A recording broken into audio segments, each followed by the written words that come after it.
Hello and welcome, everybody. Welcome back to Going Virtual with Kate. So glad you're here with me again. So today, as always, I want to start off by asking you all where you're joining me from. As always, I am here in Baltimore. And then, of course, sorry, I want to make sure I'm getting my chat feature up here. Doesn't seem like I can get it. So anyways, I'm here in Baltimore, and I also want to know what you're doing to keep busy during this isolation time. I have picked up a new task or project, if you will, and I don't know what I was thinking. I started paint by numbers. This is 5 hours worth of work on it. I actually had a dream last night that I took it to Michael's, and I took it to Michael's and had someone do it for me. So definitely let me know where you're joining us from and also what you're doing to keep busy. Also, just make sure you're commenting below if you have any questions or any suggestions for future episodes. Of course, we always recommend those suggestions, so you can comment below, and you can send an email to marketing@compartners.com. All right, let's just dive right in, shall we? So ComPartners has been working around the clock to make sure that we get the resources you guys need, and then also to help our clients that have virtual conferencing and things like that coming up. So in order to do that, we've had these virtual conferencing meetings, and we thought it would be helpful for you to know what to expect. So Jill and Eric are our virtual conference event producers, and they are currently unable to join us today because they are busy working with some clients. So I went ahead and we talked to Jill and got some information about what you guys should do to prepare for your first virtual conference kickoff meeting. So thank you again, Jill, for taking some time out to share this information. So at this point with the kickoff call, you have talked to sales, you have kind of worked out some of those surface level details, and then you signed a contract. A lot of the basic stuff should have already been covered, but this is that call that's going to start your planning. And if you do have these things that we're going to talk about, these 7 items prepared, then it will make your jumping off point go smoothly, and your conference site will get up faster. All right, so let's get started. Number 1, when is your conference going to be? So this is something that you should almost definitely have had done and set before you sign your contract, but you do want to make sure that this is clear. Dates and times. Your event producer cannot do a lot until they know the times and the dates of your conference. So just make sure that you have that solid. All right, easy enough, right? Number 2, you want to make sure you have some idea of what your conference website's going to look like. You've got so many different options.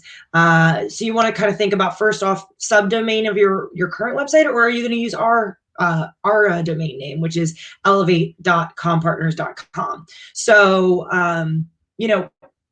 just kind of think about those things. Are you going to be using those domains, or are you going to be using ours? Also, for the theme, are you going to be basing it off of your current website, or are you going to actually go and do a whole new conference design? So that means, you want to talk about the color palettes, the logos, the images that are all associated with your organization. Just kind of have those at least in the back of your mind. If you have a list of color codes or pictures of the logos and the different files, that is even better, because we can get it to our teams and get that designed quicker. A couple other things just to think about are features and widgets that you could put into your Elevate site. So are you going to have a Twitter feed? Are you going to have a Google form? Anything that has an RSS feed, by the way, you can actually embed into your Elevate site. So, a lot of people use a lot of different third-party apps. If those third-party apps have an RSS feed, then you can add it to your Elevate site. Some other things to think about is your navigation. How are your attendees going to get through your conference site? So, they come onto the home page, and there's going to be an agenda page. There's going to be a discussion page, maybe some resources. Just think about what you want your attendees' experience to be. Just like you would think about their navigation through the conference hall, you want to do the same thing for a website. All right, we're moving through this fast. How about number 3? Number 3, how do you plan to handle your registration? This is a pretty simple, either one way or another way. Either you can do it yourself, or you can use it through Elevate, and you can do registration through Elevate. The basic point of this is you should know what you want to do going into the kickoff meeting so that you can tell your event producer, because either way, we need to be able to set it up properly. And if you do it through the Elevate site, it is an extra step for us in the implementation process, Not impossible, but we want to make sure that we get it done for you. All right. So again, I want to thank everyone for joining. Does anyone have any questions? Let me know where you're coming from. I'm trying to see if I can see the chat here. Doesn't look like I can, but let me know if you have any questions throughout. We're about 5 minutes in. We're 3 points in. So I want to make sure that you get all your questions answered. All right.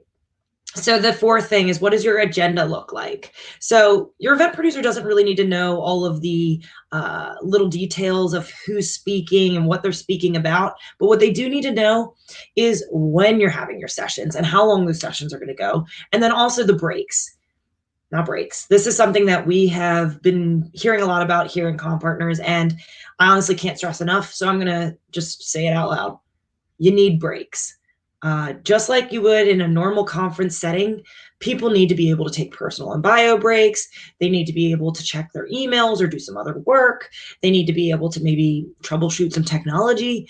But even more important, they need to be able to go to your conference website and take a look at their next session, figure out their game plan for that. So you want to make sure that you are including breaks. Also, online learning fatigue is a real thing.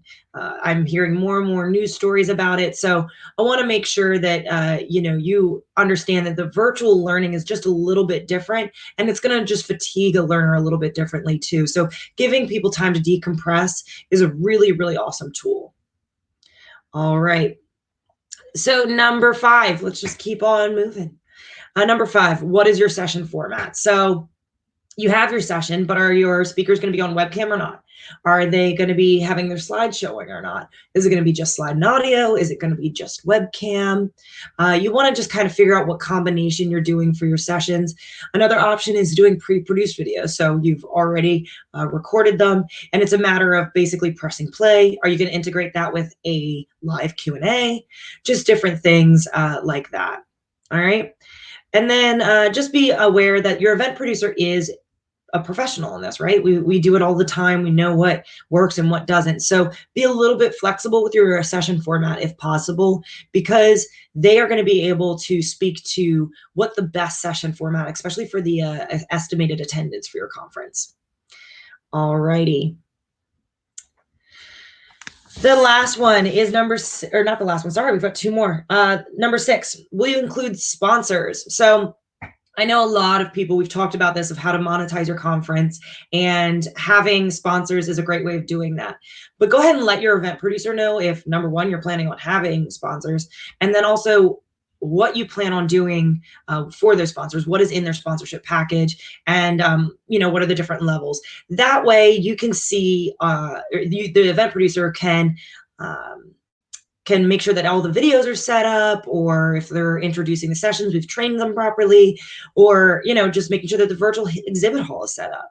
I know a lot of you have asked about virtual exhibit halls. We are planning on having a session on that, an episode featuring all things virtual exhibit halls in the coming weeks. So continue to ask those questions about that. That's really fueling our session for that. But just basically, you need to know, are we having an exhibit hall, and what's included in the exhibit hall, so we can build it out for you. All right, the last one. Wow, we're getting through this quickly, 8 minutes.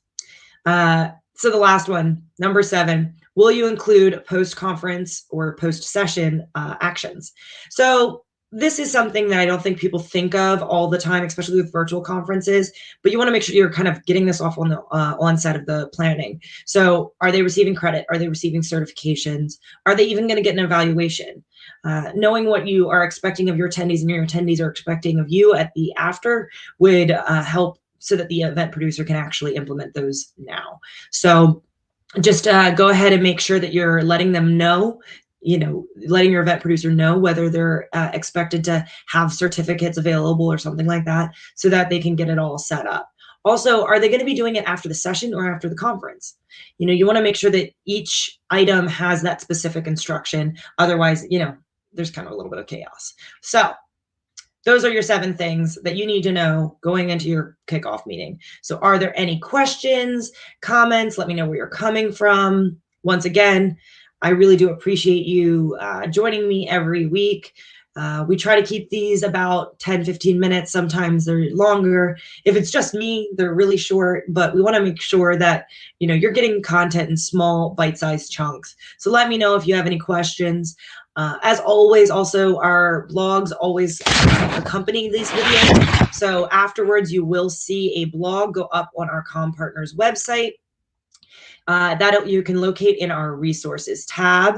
And you'll see here we already have some of the blogs from the previous episodes, and you can actually watch the on demand of all of our Going Virtual with Kate. Awesome. Alrighty.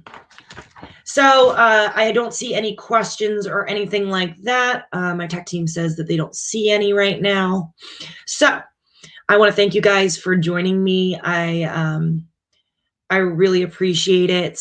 Oh, wait, let's see. I see a question came in. Okay, so who should come to the kickoff meeting? So you should definitely kind of have the core team. Too many voices is going to muddle the noise, but you want to make sure that you have everyone that's represented. So just go ahead and have your main planner, maybe some other backup, content related people. So if you have your speaker liaison in, just so that they know, but your kickoff meeting is really not going to be too in depth of, all right, here are our steps. It's really going to be, what do we need to accomplish? Let's figure that out first. So it's going to be a little bit more superficial. As you get further into the planning process, there are going to be specific meetings geared towards specific things. So, if you're going to be talking about an exhibit hall, you want to make sure that your exhibit hall meeting, you have everyone that's going to be represented. So who's your partnership person? Who's managing all of those sponsorships? Hopefully that answered your question. Let's see. Normally, when should you have your first meeting? Normally, that's a funny question. Right now, what is normal? So normally, you would have it maybe a week after you've got your contract set, but that also depends on the timeline, right? So if you have signed your contract today and your event is July 1st, you're going to want to have your meeting as soon as possible. So your implementation manager will get a hold of you as soon as possible. But if you're feeling like it's too long of a wait, you can always reach out. We're always willing to help out and answer any questions that you may have leading up to that. All right. Do we have any other questions? Tech team, let me know if we've got any more questions. But again, I really do appreciate you guys joining me and having questions for me. I'm glad that I can answer them for you. Remember that you can always suggest new episodes for us by commenting below. You can also email marketing@commpartners.com. We are always looking for more topics that you guys want to hear about. I want to thank Eric and Jill again for providing this content for you guys. They were so busy, and it's a shame we couldn't have them on, but we do appreciate their expertise. As always, thank you for my tech team, especially as today, apparently I can't look at the chat, so they've been sending me messages, and I appreciate my tech team for that. And then, of course, thank you all for joining me this week and every week. I really do appreciate it. So join me next week, next Thursday at 4 p.m. Eastern Standard Time. We have another really awesome episode scheduled for you. You'll find more information coming about that in the upcoming weeks on our Facebook and Twitter. But we are planning on having a special guest of another client that has had a successful event. This client actually has done things a little bit different. It's not a normal conference. It's actually a day camp. So we're really looking forward to hearing from them. Thank you all again. Stay safe and have a good one. Bye.